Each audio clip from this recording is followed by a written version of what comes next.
வெட்டி குறைச்சிடுவாங்க. அவங்க கையால் கையை கிராமத்தில் கையை காய்ச்சினாக்கா மோசமானவங்க அந்த காசு வெட்டிக்கு ஜாஸ்தி ஓடி போயிடும்.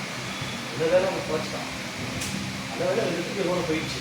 கல்யாணத்தை 15 நாள் கல்யாணத்தை வச்சுட்டு அவனுக்கு வச்சுட்டா ஓடா அப்படின்னு சொல்லி இறக்கிடுவோம். இறக்கினா நீங்கள் வந்து ஓடா ஓடி வந்து ஓட ஆரம்பிச்சு ஒரு இடத்துல இருப்போம். அது நாய்க்கு வச்சாங்க நாய்க்கு வச்சாங்க நாய்க்கு வச்சுருப்போம். எப்படி இப்போ சொல்ல முடியலாங்க சந்தோஷமாக இருக்கணும். நான் வரேன் ஒரு சொல்லுவாரு சொல்லுவாரு ஒரு பண்டைய ஒரு நாய் வந்து தம்பி அப்படின்னா அங்கே இருக்கும். தம்பி அப்படின்னா விமானி பேசுவாங்க. அப்படியே சுற்றி அப்படியே குறைச்சிட்டே இப்படி எவ்வளோ தான் இருக்கலாம். என்னால் வர முடியும். நான் வரேன் பேர் வந்து அப்படின்னு சொல்லிட்டு வீடியோ ஃபோனை வாங்கிட்டு வீடியோ போய் பேசலாம். வந்து நாளைக்கு தம்பி சொல்லுவாங்க நான் சொல்கிறதுக்கு நான் ஆசைப்படுறேன். இப்போ வரேன் வெயிட் பண்ணும் அப்படின்னு சொல்லிட்டு